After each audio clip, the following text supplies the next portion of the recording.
Good morning Gujarat. સ્વાગત છે આપ સૌનું. હું છું હર્ષદીપ અને મારા કો હોસ્ટ આંગિકમ ભુવનમ યસ્યમ વાચિકમ સર્વવાંગમયમ આહાર્યમ ચંદ્ર તારાદિ તમ નુમઃ સાત્વિકમ શિવમ તમ નુમઃ સાત્વિકમ શિવમ. Good morning Gujarat. હું છું ખુશ્બુ ત્રિવેદી અને આ શ્લોક આજે મેં કીધો છે એનું કારણ છે હર્ષદીપ જણાવશે. મિત્રો, પાછલી રાતે ઊંઘ કેવી આવી? ઊંઘમાં મજાનું કોઈ સપનું દેખાયું? હવે જો એ સપનાની વાત તમારે બધાને કહેવી હોય તો કયું માધ્યમ પસંદ કરશો? કલમ ઉપાડી વાર્તા લખશો કે પછી નાટકનો મંચ પકડીને એનું મંચન કરશો? પણ હવે જો તમારું શરીર જ કલમ બને અને મંચ તમે પોતે બનવા જાઓ તો કયું આર્ટ ફોર્મ આવશે? આવું જ એક ક્લાસિકલ આર્ટ ફોર્મ જેને આપણે કથકના નામે ઓળખીએ છીએ. કથા કહે સો કથક કહાવે. કથક અને ગુજરાતનો બહુ અનોખો સંબંધ રહ્યો છે અને સંબંધ રહ્યો છે હાલમાં જ જેમને પદ્મ વિભૂષણનું સન્માન જાહેર થયું છે તેવા કુમુદની લાખ્યા થકી. અને તેમની જ આ લેગસીને સતત આગળ વધારતા શ્રી મૌલિક શાહ આજે આપણા મહેમાન છે. સ્વાગત છે સર આપનું અમારા આ કાર્યક્રમ ગુડ મોર્નિંગ ગુજરાતમાં. નમસ્તે. નમસ્તે. શ્રી મૌલિક શાહ પોતે ગુજરાત રાજ્યનો ગૌરવ પુરસ્કાર તથા દિલ્હી સંગીત નાટક અકાદમીના પુરસ્કારથી પણ વિભૂષિત છે. અને જ્યારે આપણે પૂછીએ એમને કે કેમ કથક જ, તો મૌલિકભાઈ આ પ્રશ્ન તમને અનેક વખત પૂછાયો હશે અને તમે અનેક વખત એનો જવાબ આપ્યો હશે, પણ જો પૂછીએ કે આટલા બધા વિવિધ આર્ટ ફોર્મમાંથી માત્ર કથક પસંદ કરવાનું કારણ શું છે? જરાક જુદી રીતે કહું આ વખતે. શું કહો છો? એકચ્યુઅલી હું પસંદ કરું કથકને એ કરતાં એવું જ હતું કે નિયતિ મને કથક તરફ જ લઈ ગઈ હંમેશા. એવી રીતે શરૂઆત થઈ. જલ્દીથી પહોંચાવી દઉં, કદાચ બહુ લાંબુ નથી કહેવું. સૌથી પહેલાં જ્યારે હું થર્ડ એવા સ્ટાન્ડર્ડમાં ભણતો હતો ત્યારે મુંબઈ હતા અમે, અને એક કથક નૃત્યકારને કામની જરૂર હતી એટલે મારા પિતાએ કહ્યું કે તું મારા દીકરાને શીખવાડ. આ રીતે સૌથી પહેલું કથક મને ભટકાયું, જે મેં પસંદ નહોતું કર્યું. કોઈક અકળ એનાથી એ વ્યક્તિ મારા જીવનમાં આવી.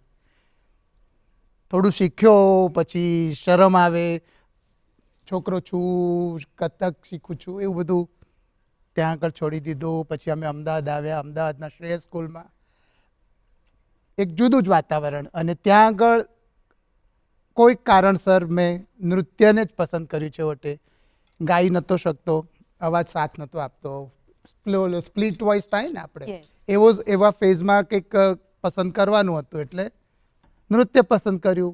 મણિપુરી શીખતો હતો ત્યાં આગળ મણિપુરી, અને આજુબાજુના મારા મિત્ર મંડળમાં પછી જે સખીઓ હતી એમણે મને કહ્યું કે તું તો આટલું સરસ ડાન્સ કરે છે તો ચાલ અમારી જોડે કથક શીખ.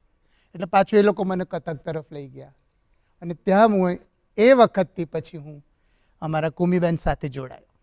વાહ. એટલે આ રીતે કથક મને એમ જાણે કે આવ્યું જ સામે દર વખતે એવું થયું. એટલે કથકે તમને પસંદ કર્યા છે, તમે કથકને નહીં, એવું કહી કદાચ શકાય. એવું જ કહી શકાય. બહુ સુંદર વાત છે. પણ સર, આપે એક બહુ સરસ પોઈન્ટની વાત કરી કે છોકરો અને ડાન્સ એટલે આજના સમયમાં પણ આ ટેબુ ગણાય છે.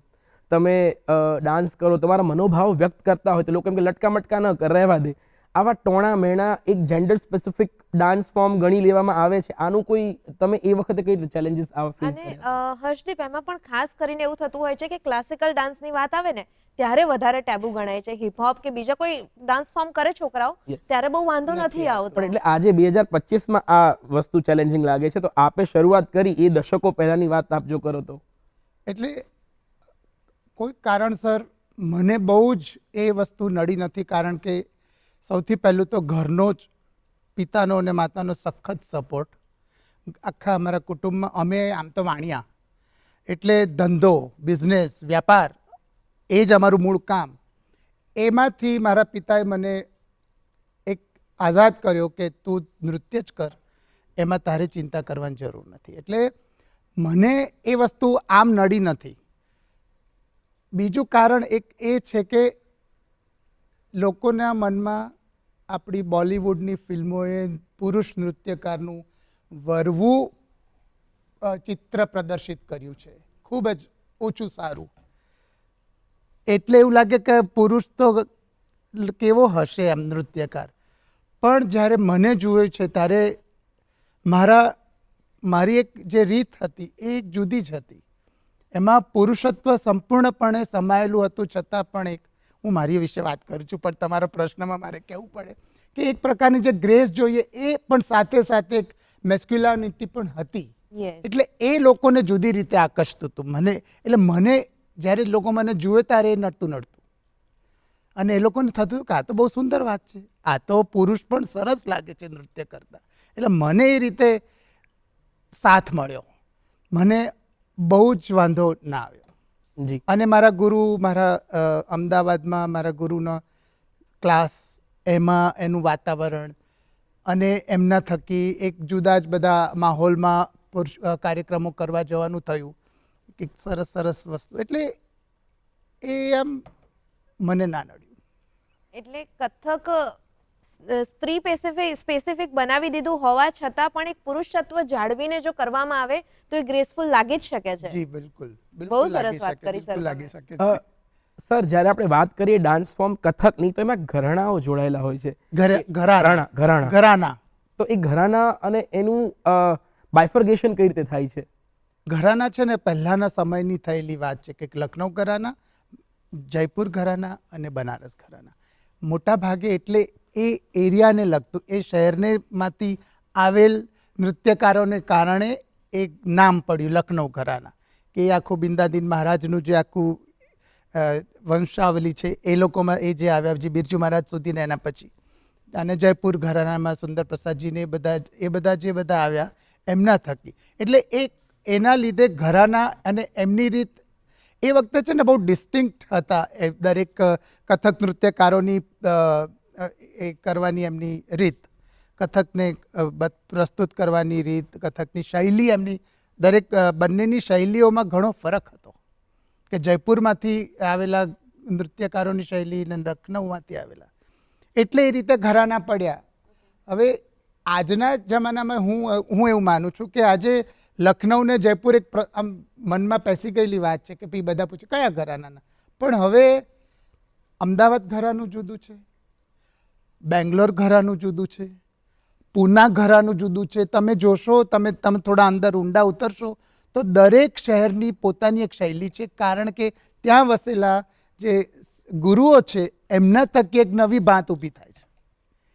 એટલે લખનઉ એક ઉપરનો એક અંદાજ છે કે આ લખનઉ ઘરામાંથી આવેલું એવું કહી શકો, પણ મારા હિસાબે તો હવે અમદાવાદની શૈલી જુદી છે, પૂનાની શૈલી જુદી છે, બેંગ્લોરની શૈલી જુદી છે. વાવ, એટલે જે શૈલીના જે કલાકારો હોય જ્યાંથી આવે છે એ એમનો ઘરાનો. પણ આપણે હજુ સુધી બીજા ઘરાનાના નામ સ્વીકારાયા નથી. બરાબર પણ છે. એવું કહે છે કે 2-3 પેઢીએ પછી એ ઘરાનું કહેવાય. કારણ કે હવે કૌટુંબિક રીતે તમે ઘરાનામાં, અમે બધા તો ઘરાનેદાર ના કહેવાઈએ. અચ્છા. મારા પિતાજી તો અત્યારે, અમે કોઈ નૃત્યના ફેમિલીમાંથી નથી આવતા, અમે કે ઘરાનેદાર કુટુંબના ના ગણાઈએ. અચ્છા, તો અમે ભલે લખનઉ ઘરાનાનો નૃત્ય કરીએ છીએ એવું, પણ અમે ઘરાનેદાર નથી. ઓકે. એ લેગેસી નથી. હા, એ ઘરાનાની blood relation હોવું જરૂરી હા, છે. બ્લડ રિલેશન હોવું જરૂરી છે, ઘરાનેદાર કહેવાય. પણ હવે તો એટલું બધું વ્યાપ્ત એનો વધી ગયો છે, એટલા બધા નૃત્યકારો થઈ ગયા છે, વિદ્યાર્થીઓ થઈ ગયા છે કે એ સિવાય પણ હવે આપણે તમારે ઘરાનાને ફોલો કરે છે એવું કહીને તમે આગળ વધી શકો. ચોક્કસ. તો પણ એ બહુ રસપ્રદ વાત છે કે એ બ્લડ લિનિએજમાંથી આપણે એ તોડી અને આપણે એને સર્વવ્યાપી બનાવી દીધું છે. જી. અને બધા લોકો જોડાઈ શકે છે. અને આજે આપણે જોઈએ તો કદમની વાત કરી કે સરના ક્લાસીસની વાત કરી તો આનર્થમાં લાઈન લાગતી હોય છે, નાના નાના વિદ્યાર્થીઓ શીખવા માટે ઊભા હોય અને બધા જે રીતે એ ભૂલકાઓ તૈયાર થયા હોય ને એ લોકો ચક્કર પર ચક્કર લઈ રહ્યા હોય તો એ જોવાનો આનંદ અલગ હોય છે. એટલે ઘરાનાને આપણે સર્વવ્યાપી બનાવવામાં પણ સહભાગી રહ્યા છે, એનો આનંદ છે આ. તો સર, મને એ પ્રશ્ન આવે, અમારા દર્શકોને પણ કદાચ આવતો હશે, કેમ કે કથક બધાને આકર્ષિત કરે, બહુ સરસ ગ્રેસફુલ માધ્યમ છે. તમને જો ડાન્સર જુઓ, કોઈ પણ ડાન્સ કરતું હોય ત્યારે આ હા થઈ જાય અને બધાને એવું થાય કે અમારે પણ આ ડાન્સ કરવો છે. પણ આ કથક છે શું, અને કથકનો ઇતિહાસ જો તમે અમારા દર્શકોને થોડો કહી શકો. અમને પહેલા જ કહ્યું એમ, કથા કહેશો કથક કહાવે, એ રીતે આ કથક ઓળખાય છે. એટલે મૂળત્વે કે તમારે તમારી વાતને રજૂ કરવા માટે એક માધ્યમ જોઈએ છે, અને જે કથક નૃત્ય છે. કથક પાંગર્યું ગંગા કિનારે, ત્યાંના મંદિરોમાં રોજ રાત પડે, સાંજ પડે એટલે લોકો ત્યાં ભેગા થાય અને એક કથાકાર પોતાની કથા કહે અને કથા કહેવા માટે લોકો સુધી વાત પહોંચે એટલે એને હાથના બધા જેસ્ચર્સ ને બધાથી એક શરૂઆત કરી ને એ રીતે નૃત્યની શરૂઆત થઈ. આ એક ઇતિહાસ આ રીતે એને કથકને કહે છે. એટલે ત્યાંથી આ રીતે કથકની શરૂઆત થઈ. કથક પછી તો વધુ ને વધુ વિકસતું ગયું. નૃત્યનું એક શાસ્ત્રીય ફોર્મ બન્યું. એમાં ઘણા બધા સમયની સાથે એમાં વસ્તુઓ ઉમેરાતી ગઈ. મુગલ સમય આવ્યો, ત્યાંથી પર્શિયન ડાન્સર્સ આવ્યા, ત્યાંથી અમુક વાતો ઉમેરાઈ. પછી એ વખતે એટલે કે એક સમય હતો ભક્તિરસનું પ્રાધાન્ય હતું કથકમાં. કૃષ્ણ ભક્તિનું બહુ જ પ્રાધાન્ય હતું 12મી-13મી સદીમાં. ત્યાર પછી 15મી સદીમાં મુગલ આવ્યા અને એટલે મુગલ આવ્યા એટલે હવે વિમાસણ થઈ કે હવે ભક્તિ તો જે રીતે કરતા ના થાય એટલે શૃંગાર રસ આવ્યો. રાધાની ભક્તિ દ્વારા કૃષ્ણની વાતો થઈ. કૃષ્ણ અને રાધાની છેડછાડ દ્વારા વાતો થઈ. એટલે એ રીતે વિકસતું ગયું અને હવે અમારે પ્રોસિનિયમ્સ આવ્યા, સ્ટેજ આવ્યા, ગ્રુપ કોરિયોગ્રાફી આવી. તો એ રીતે કથકની વાતો થઈ. આમ આખો એક કથકનો ઇતિહાસ. તો અમુક પદની વાત કરીએ કે મોહે પનઘટ પે નંદલાલ છેડ ગયો રે, અને કૃષ્ણ ભક્તિના અલગ અલગ પદોની વાત કરીએ તો એ પદોએ પણ એક લાંબી સફર ખેડી છે. આપનું શું કહેવું છે સર, એ બોલિવૂડ સુધી પહોંચ્યા એ પહેલા એ કથકના ડાન્સર્સ કે પછી એ અલગ અલગ જગ્યાએ થઈને પહોંચ્યા પોપ્યુલર થયા છે, તો આ પદોની પોતાની પણ પોપ્યુલરિટીને વધારે ને વધારે બળકટ બનાવવામાં કથકે બહુ મહત્વનો ફાળો ભજવ્યો છે.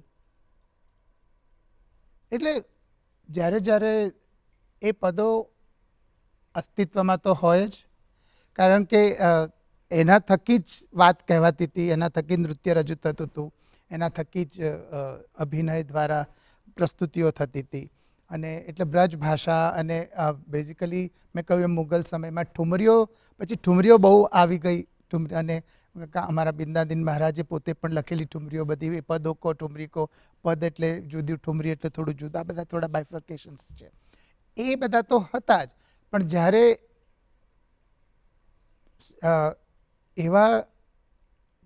એવા ડિરેક્ટર્સને કે એવા પ્રોડ્યુસર્સને જ્યારે પોતાના ફિલ્મમાં, બોલિવૂડ ફિલ્મમાં એકદમ ઓથેન્ટિક રજૂઆતની જરૂર પડી, ત્યારે આવા પદો અને કોરિયોગ્રાફર્સ જે કથક જાણતા હોય એમને એ લોકો ખાસ લઈ આવ્યા અને એમના થકી આ બધી વસ્તુઓ એક જુદી રીતે પ્રસ્તુત થઈ એટલે પછી એ જાણીતી બની, એવું હું માનું છું. જી સર.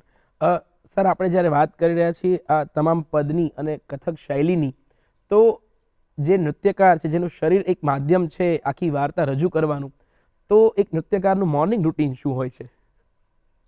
તમારું જ પોતાનું મોર્નિંગ રૂટીન શું છે, ત્યાંથી શરૂઆત કરીએ. અમે વર્ષોથી 10:30 થી 1:30 આ અમારો રિયાઝનો સમય. 10:30 વાગે અમે પહોંચીએ ક્લાસ પર અને અમારો રિયાઝ શરૂ થાય. 1:30-2 વાગ્યા સુધી ચાલે. કુમીબેનને સમય હોય તો અમને શીખવાડવા આવે અને તો અમે અમારા રિયાઝ કરીએ. એવી રીતે અમે અમારું, અને એ જ સિલસિલો આજે પણ અમારા ત્યાં ચાલુ છે કે અમે હોઈએ છીએ. અમારા શિષ્યો બધા 10:30-11 વાગ્યા આવે છે, 2 વાગ્યા સુધી રહીએ છીએ અને સવારનો સમય અમારો રિયાઝ અને અમે એમને શીખવાડીએ. આ ચાલ્યા કરે છે. સવાર અમારી આવી હોય છે.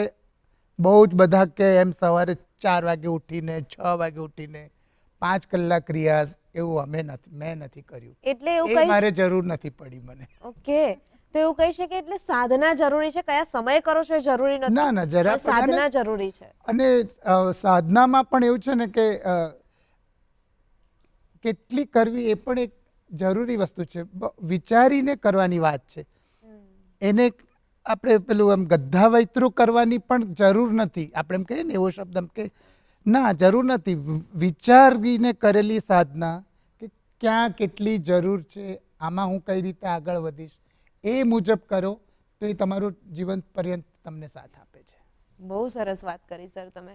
પણ સર, જ્યારે આ વાત કરીએ આપણે ક્લાસિકલ આર્ટ ફોર્મને કન્ટેમ્પરરી બનાવવા માટે, કથા બીજ નવા આવે કે નવા વિચારો રજૂ થતા થાય, તો આપે પણ એવા અનેક કન્સેપ્ટ્સ પર કોરિયોગ્રાફી કરી છે. તો એ આઈડિયા કન્સીવ કેવી રીતે કરો છો અને સમાજની વાતોને રજૂ કેવી રીતે કરવાની તમારી આખી જર્ની કેવી રહેતી હોય છે? અમે હંમેશા અમે કહું છું, કારણ કે અમારી સાથે ઈશિરાજી પણ સંકળાયેલા છે. જી. આમ મારા પત્ની છે, પણ પોતે એક બહુ જ સફળ નૃત્યાંગના છે. ખૂબ જ, અને આ બધી જર્ની જે તમે કહો છો એ અમે સાથે કરી છે. કોરિયોગ્રાફીની, વિચારોની. અમારું પોતાનું એકલ નૃત્ય તો અમારા બંનેનું પોતપોતાનું છે, પણ આ રીતે કોઈ થીમ લઈને કોઈ વાતો પર કરવાની એ અમારી સાથેની જર્ની છે. એટલે હું અમે કહું છું. એટલે એમાં એવું છે કે પહેલેથી જ એ અભિગમ હતો કે જે એક કામ, એક તમારી જે બાઉન્ડ્રી છે, એક શાસ્ત્રીય, મારું કથક છે તો કથકનું એક પોતાનું એક પરિઘ છે, એની અંદર એક આખી એની મીડિયમ છે, એમાં એની ગ્રામર છે. તો એ ટ્રેડિશન કહેવાય છે. એ ટ્રેડિશન જેને આપણે પરંપરા કહીએ, તો એ પરંપરાના દાયરાને મોટો કરવાનો અમારો પ્રયત્ન રહ્યો છે, તોડવાનો નહીં. અમારે એને તોડવો નથી, અમારે દાયરામાં જ રહેવું છે. પણ શું તમે એને એક્સટેન્ડ કરી શકો? એમાં તમે નવા પરિમાણ ઉમેરી શકો? તમે એના ગ્રામરને તોડ્યા મરોડ્યા વગર, એની શૈલીને ડિસ્ટર્બ કર્યા વગર એમાં નવું ઉમેરી શકો? આ આટલા વર્ષોની અમારી જેમ જ છે. અને એના માટે થઈને, અને રેલેવન્સ અને સમય સાથે તમારું રેલેવન્સ એ પણ અમે હંમેશા સતત જોયું છે કે થીમ કેવા લેવા કે જે આજના સમયના હોય, આજના સોશિયલ લાઈફમાં થોડા વણાયેલા હોય, એવા થીમ લેવાનો અમે પ્રયત્ન, કંઈક નવો વિચાર લેવાનો પણ પ્રયત્ન. આવી રીતે અમે અમારી બધી કન્ટેમ્પરરી, જે આપણે કહીએ ને કન્ટેમ્પરરી શૈલી, કન્ટેમ્પરરી બહુ નથી કરવાની હોતી. જે વિચાર હોય છે એ કન્ટેમ્પરરી હોય છે. એને મોડર્ન આઈથી જોવાની વાત છે, એને રીતે એને મૂકવાની વાત છે. અને શૈલીને પ્રસ્તુત એવી રીતે કરો કે એમાં એક નવાપણું લાગે. આ બધા અમારા આખા કાર્ય કરવાના અમારા રસ્તાઓ છે.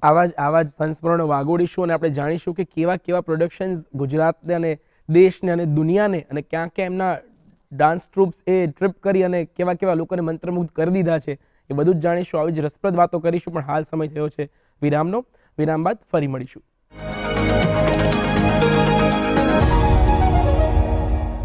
વિરામ બાદ ફરી એક વખત આપનું સ્વાગત છે ગુડ મોર્નિંગ ગુજરાતમાં. આપણે વાત કરી રહ્યા છીએ શ્રી મૌલિક શાહ સાથે. મિત્રો, જ્યારે વાત થઈ આપણી કે પરંપરાગત માધ્યમોને કન્ટેમ્પરરી બનાવવાની એક જર્નીની વાત ચાલી, તો આવી જ એક વાત આપની સાથે શેર કરવા માંગીશું, જે અમદાવાદમાં કલ્લરીપાયટ્ટુ માર્શલ આર્ટ ફોર્મને કન્ટેમ્પરરી ડાન્સમાં ટ્રાન્સફોર્મ કરવાની મહેનત કરી રહ્યા છે. તો આવો જાણીએ આ સ્ટોરી વિશે.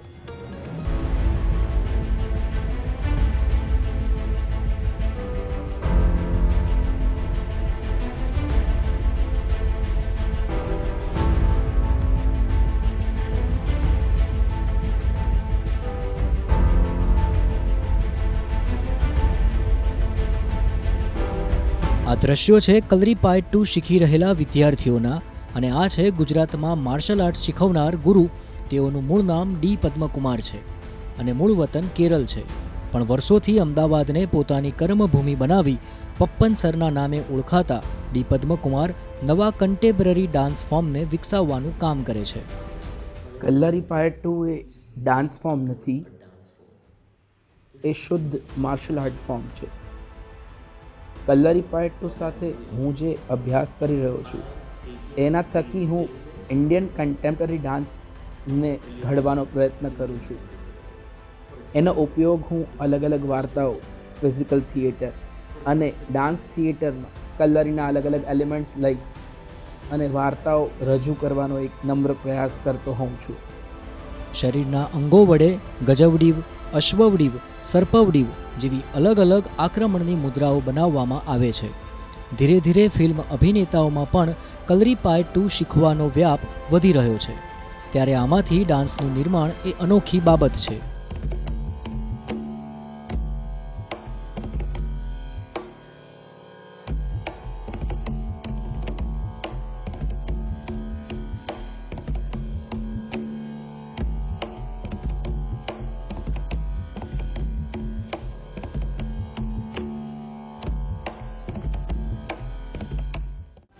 પપ્પન ડાન્સ કંપનીમાં હું ક્રિએટિવ ડાયરેક્ટર તરીકે સેવા આપું છું. છેલ્લા 24 વર્ષથી લગભગ જે પ્રેક્ટિસ હું કરી રહ્યો છું તેમાં હું નવી પેઢીને જોડવા માગું છું. ખાસ કરીને નવા નૃત્યકારોને, નવા ડાન્સર્સને શીખવવા માગું છું આ ઇન્ડિયન કન્ટેમ્પરરી. મારા અનેક પ્રોડક્શન્સ પણ ચાલ્યા છે. અંગપ્રવાહ અવારનવાર આયોજન થતું રહે છે. અત્યારે રાષ્ટ્રકક્ષાએ જ્યારે હું કાર્યરત છું, અલગ અલગ સંસ્થાઓમાં હું કાર્ય કરું છું. અને મારું એવું માનવું છે કે કોઈ પણ ફોર્મમાં, કોઈ પણ નવા ફોર્મને શીખવતા પહેલાં આપણે એનો પૂરતો અભ્યાસ કરવો જોઈએ, સતત અભ્યાસ કરવો જોઈએ. એથી જ હું મારી જાતને એક શીખનાર વ્યક્તિ કે એક શોધક તરીકે ઓળખાવીશ, નહીં કે ગુરુ તરીકે. કલરીપાય 2 પૌરાણિક માર્શલ આર્ટ તરીકે પ્રસિદ્ધ છે. વર્ષ 2021થી ખેલો ઇન્ડિયામાં પણ આ રમતને સમાવિષ્ટ કરાઈ છે. એક યુદ્ધ કૌવતના દાવપેચને નૃત્ય કલામાં રૂપાંતરિત કરવાના આ કૌશલ્ય વડે પપ્પન સર સતત નવી પેઢીનું ઘડતર કરવાના પ્રયત્ન કરી રહ્યા છે.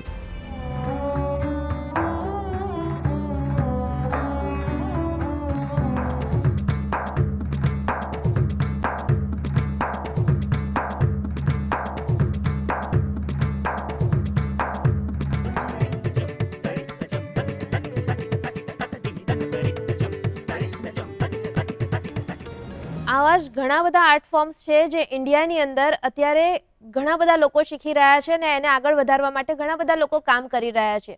વાતોનો વેગ આગળ વધારીએ મૌલિક શાહ સાથે. સર, કથકની જ્યારે વાત આવે ત્યારે બહુ જ બધા વર્ષોની સાધના અને બહુ જ બધા વર્ષો પછી એ તમારામાં કથક બેસે, બરાબર? એને તમારે આત્મસાત કરવું પડે. તો જેને શીખવું છે તો એમણે તૈયારી કેવી રીતે શરૂ કરવી જોઈએ? કોઈ પણ ક્લાસિકલ ડાન્સ શીખવો છે તો એમણે તૈયારી કેવી રીતે કરવી જોઈએ? આમાં તો જેને શીખવું છે એને તો તૈયારી કરવાની જરૂરત જ, એને તો શીખવા જવાનું છે ગુરુ પાસે કે ટીચર પાસે, અને એમના માર્ગદર્શન હેઠળ એમને શરૂ કરવાનું છે. એટલે એમની પોતાની તૈયારી એક જ છે કે મારે આ ટીચર પાસેથી શીખવું છે. ખાલી શીખવું છે એ તૈયારી હોવી જોઈએ. બહુ સરસ વાત કરી સર તમે. સર, આપણે વાત કરી રહ્યા હતા આપના અલગ અલગ પ્રોડક્શન્સની, જેણે સાંપ્રત વિચારોને કથકના માધ્યમથી મંચ પર લાવ્યા. તો તમને યાદગાર કયા કયા પ્રોડક્શન્સ છે, કયા કયા વિચારો છે, એ જો આપ અમારા દર્શકોની સાથે શેર કરી શકો તો? સૌથી પહેલું જ પ્રોડક્શન અમારું, એ અમારા માટે બહુ જ ઇમ્પોર્ટન્ટ, સૌથી પહેલું એક પ્રોડક્શન એટલે એ તો હોય જ હૈયાની બહુ જ નજીક, કે જેના થકી તમે શરૂઆત કરી. એનું નામ નર નારી, જેમાં અમે 4 એપિસોડ પસંદ કર્યા અને એમાં જુદી જુદી જે કહું ને કે આખી વિચાર મૂક્યો કે પારંપરિક જે કહીએ છીએ ત્યાંથી કન્ટેમ્પરરી. એટલે નર નારી એટલે સ્ત્રી પુરુષના જુદા જુદા સંબંધ વિશેની વાત. તો એમાં કૃષ્ણ અને રાધાનું તો હોય એક સંબંધ, જે પરંપરાગત આખી એક વાત છે એ મૂકી. પછી એક અમારું જે કથક નૃત્ય છે એ નૃત્યમાં જ એને ટેકનિક કહેવાય છે, એમાં કોઈ સ્ટોરી નથી હોતી, છતાં પણ તમે એના દ્વારા ઘણા બધા ઇમોશન્સ પસંદ રજૂ કરી શકો. એટલે એ બે શરીર, એક પુરુષનું એક સ્ત્રીનું સાથે ઊભું છે અને પછી શું રિએક્ટ થાય છે, એ એક આખો એપિસોડ હતો કે એના થકી વાત કરી. ત્રીજો હતો એપિસોડ ખિડકી મેં સે, એનું નામ હતું. પહેલાંનું નામ હતું આમને સામને, 2 જણ ઊભા છે. લીલા એટલે જેમાં કૃષ્ણ અને રાધાની વાત છે. આ ખિડકી મેં સે એટલે એક પરિણીત દંપતી પોતાનું પાસ્ટની શરૂઆતથી અહીંયા સુધી કઈ રીતે આવ્યા એની વાત છે. એ આખું ઘણું કોન્ટેમ્પરરી એમાં છે કે લગ્ન થાય છે, આવે છે, બંને વચ્ચે મતભેદ થાય છે, પછી કઈ રીતે પાછા આવે છે, ને એક જ્યારે આ જીવનમાં આગળ વધે છે ત્યારે કઈ રીતે એકબીજાની હૂંફની જરૂર છે. એટલે આ વાતો આખી કરી. અને ત્રીજું હતું મુझे એક ખૂબસૂરત ચહેરે કી તલાશ હૈ, જેમાં યંગ બોય અને યંગ ગર્લ એ મળે છે, છૂટા પડે છે, ત્યાં એવી વાત છે કે બંને એકબીજાને અચાનક મળે છે, પસંદ કરે છે, પણ છેવટે ખબર પડે છે કે આ મને મારે લાયક નથી, આ મારે લાયક નથી, લેટ્સ ડિસાઇડ ટુ બ્રેકઅપ. વાવ. આ કયા વર્ષની વાતો છે? 1994. ઓ બાપરે, આજે પણ સેપરેશન એ બહુ પેઇનફુલ હોય છે, ટેબુ મનાય છે. જી. અને તમે 84 માં વિચાર નહીં, રજૂ 94. ઓકે. 1994, 94માં. તો 1994 માં આ વિચાર તમે રજૂ કર્યો. જી. તો રિએક્શન્સ ઓડિયન્સના શું હતા? એક બહુ જબરજસ્ત રિસ્પોન્સ મળ્યો અને અમારો પ્રથમ પ્રયોગ અમે મુંબઈના નહેરુ સેન્ટરમાં કર્યો, વર્લી. હાઉસફુલ શો થયો, ટિકિટેડ શો હતો અને છતાં પણ હાઉસફુલ થયો. અમારી મહેનત પણ હતી, કારણ કે લોકો સુધી આ વાત પહોંચાડી અને લોકોમાં એક પ્રકારનું એ હતું કે અરે લેટ્સ ગો એન્ડ સી આ શું થઈ રહ્યું છે. એટલે એ રીતે અમે, અને એનો આખો અમારો જે વિચાર હતો એ અમે એને સેટ્સથી એક આખું એક નવું પરિમાણ પણ આપેલું. જુદા જ પ્રકારના કન્ટેમ્પરરી સેટ્સ હતા કે આમને સામનેમાં પુરુષ ને નર, સ્ત્રી અને નર અને નારીની વાત છે તો એક આમ ટ્રાયેંગલ પિરામિડ જેવો શેપ હતો જેની અંદરથી આવન જાવન થાય. સ્ત્રીના માટે એક વળાંકોવાળા એક આખી જગ્યા હતી જે સ્ત્રીની હતી, આ પુરુષની હતી, એવું.